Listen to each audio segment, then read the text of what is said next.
Amém, irmãos? Quando nós nos tornamos intercessores, irmãos, segundo a vontade de Deus,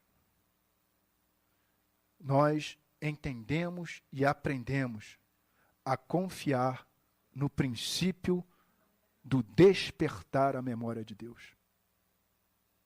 O intercessor tem disso.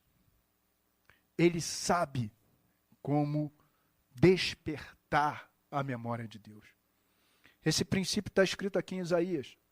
Isaías 43, 26, o profeta fala: desperta minha memória. Entremos juntos em juízo, apresente as tuas razões, para que eu possa justificar-te. Esse é o princípio do despertar. Então, irmãos, quando nós olhamos para a nossa nação, em completa ruína, quando nós olhamos para a nossa nação, em completa decadência, nós precisamos usar o princípio do despertar a memória de Deus como intercessores. Vários homens de Deus fizeram isso. Mas eu quero citar um em especial. Neemias. Neemias estava lá na corte do rei, ele era copeiro, todos nós sabemos, conhecemos a história. Neemias capítulo 1. E ele ouviu um relatório do seu irmão Anani. Anani falou para Neemias, que havia perguntado para ele: vem cá, como é que está o nosso povo que permaneceu lá em Jerusalém, que não foi levado para o cativeiro? Anani fala para ele: olha, meu irmão, coisa lá está feia. Os muros estão derrubados, as portas queimadas a fogo, e o povo está em miséria e opróbrio. Rapidamente, Neemias e um remanescente que havia ali, junto com ele, se puseram a orar. E na oração de Neemias, irmãos, orou 4 meses. 4 meses. Ele recebeu aquela notícia no mês de Quisleu, que é o 9º mês do calendário judaico, novembro, dezembro. E quando ele foi ao rei para pedir o necessário para que ele pudesse reconstruir a cidade, ele já estava no mês de Nissan, que era o mês de março, abril. Então, 4 meses, ele orou, ele buscou, ele jejuou. E a oração de Neemias, a partir do capítulo 1, verso 5, fala o seguinte: ah, Senhor Deus dos céus, Deus grande e temível, que guardas a aliança e a misericórdia para com aqueles que te amam e guardam os teus mandamentos. Estejam, pois, atentos os teus ouvidos e os teus olhos abertos para acudires à oração do teu servo, que hoje faço a tua presença dia e noite, pelos filhos de Israel, teus servos, e faço confissão pelos pecados dos filhos de Israel, os quais temos cometido contra ti, pois eu e a casa de meu pai temos pecado. Então Neemias se inclui, irmãos. Ele se inclui nos pecados praticados pela nação. De alguma forma, ele entendeu que não estava influenciando aquela nação, aquela geração. Então o que ele faz? Ele ora, ele confessa os pecados. E ele continua, verso 7. Temos procedido de todo corruptamente contra ti. Não temos guardado os mandamentos, nem os estatutos, nem os juízos que ordenastes a Moisés. Irmãos, como isso é parecido com o nosso país, né? O país está mergulhado na corrupção. Temos de todo procedido corruptamente contra ti, contra Deus. País que não guarda os mandamentos de Deus. País que proibiu o ensino da palavra de Deus nas escolas. É o nosso país. Mas tem jeito, irmãos, tem jeito. Tem jeito, sim. se nós orarmos, se nós formos realmente intercessores como Neemias foi, Deus vai abrir a porta e essa nação será transformada. E ele continua.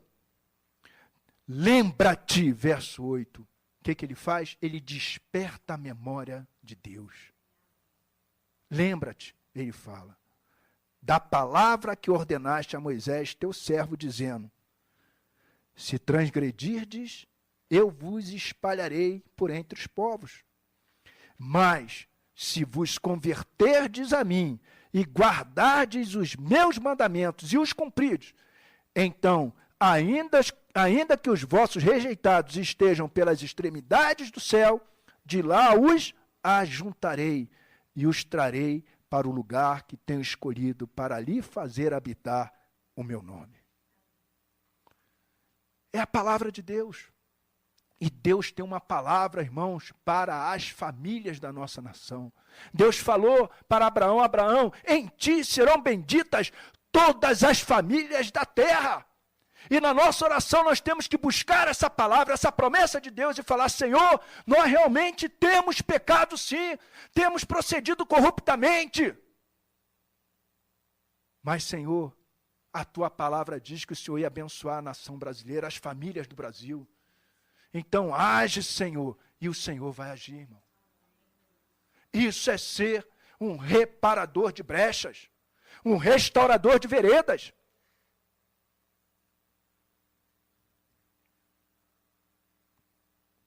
Deus precisa de homens e mulheres como Neemias, dispostos a se assentar, chorar, lamentar, jejuar, orar perante Ele em favor desta nação.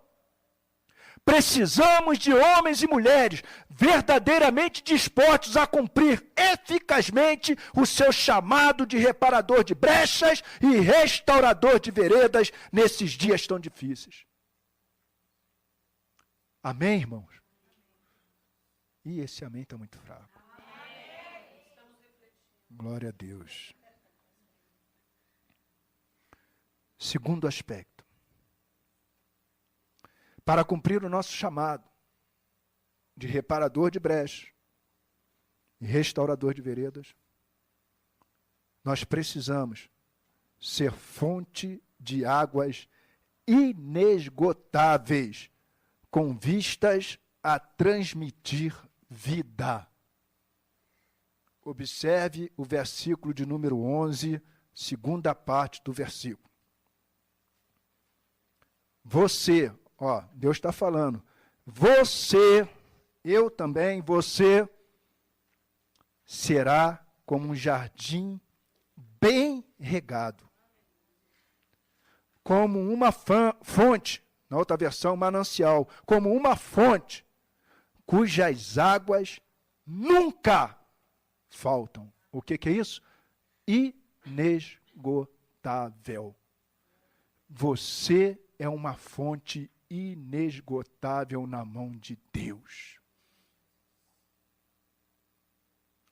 A Bíblia, irmãos, ela não se contradiz. Jesus foi para a festa do Pentecostes. Chegou lá, ele pegou a palavra e falou assim, aquele que tem sede, vem a mim e beba. Quem crê em mim, como diz as Escrituras, do seu interior fluirão o quê? Rios de água viva. O que Jesus está falando? Você será uma fonte inesgotável. Mas qual é a condição para ser a fonte inesgotável? E Jesus falou também. Quem crê em mim. Crê em quem? Em Jesus. O alvo da nossa fé não pode ser em outra pessoa. Não pode ser em mais nada. Para que eu e você sejamos fonte inesgotáveis, precisamos crer no Senhor Jesus de qualquer maneira? Não. Como diz quem? As Escrituras. Deus já deu parâmetro para a nossa fé. Então eu não posso ficar ciscando de um lado, ciscando de outro, ouvindo um vento de doutrina e achando que Jesus está nesse negócio. Jesus se revela onde? Nas Escrituras. E quando eu e você cremos no Senhor, como diz as Escrituras, Ele já falou o que vai acontecer. O que vai acontecer? Do nosso interior fluirão rios de água viva. Irmãos, quanto mais nós conhecemos intimamente o Senhor, mais a fonte de água que transmite vida eterna de Deus é renovada dentro de nós. Foi exatamente isso que Jesus disse à mulher samaritana, junto à fonte de Sicar, junto à fonte de Jacó, lá na cidade de Sicar. O que Jesus disse para ela? Se conheceras o dom de Deus, e quem é o que te pede? Dá-me de beber. Tu lhe pedirias, e ele te daria água viva. Ele declarou ainda, quem bebe desta água, tornará a ter sede. Aquele, porém, que bebe da água que eu lhe der, nunca mais vai ter o quê? Sede. Pelo contrário, a água que eu lhe der, será nele o quê? Uma fonte a jorrar para a vida eterna. A mulher samaritana ficou maravilhada. Ah, Jesus, eu quero essa água. Que mistério de água é esse? Eu quero essa água.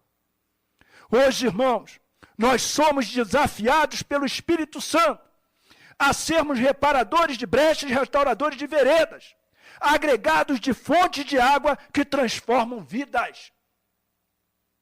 Como Jesus transformou a vida daquela mulher samaritana no passado.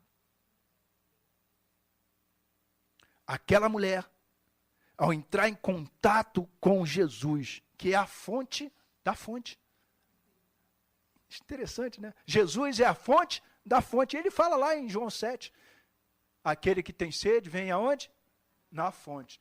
Mas a partir do momento que você beber dessa fonte, que é Jesus, você também vai se tornar uma fonte.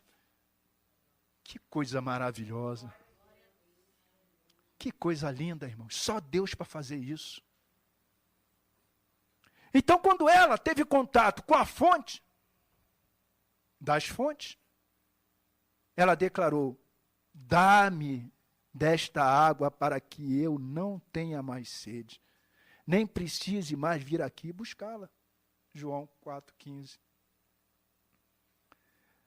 A mulher samaritana, irmãos, ela compreendeu que a água natural, a água que o mundo lhe oferecia, não podia matar a sua sede de Deus. Hoje não é diferente.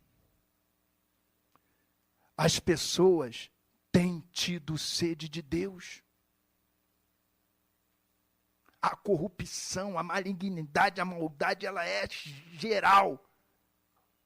Mas por trás de tudo isso, as pessoas têm sede de Deus, irmãos.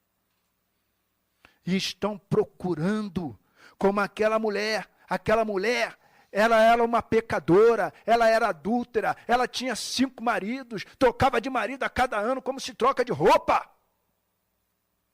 Mas Jesus chamou ela, porque ela tinha sede de Deus.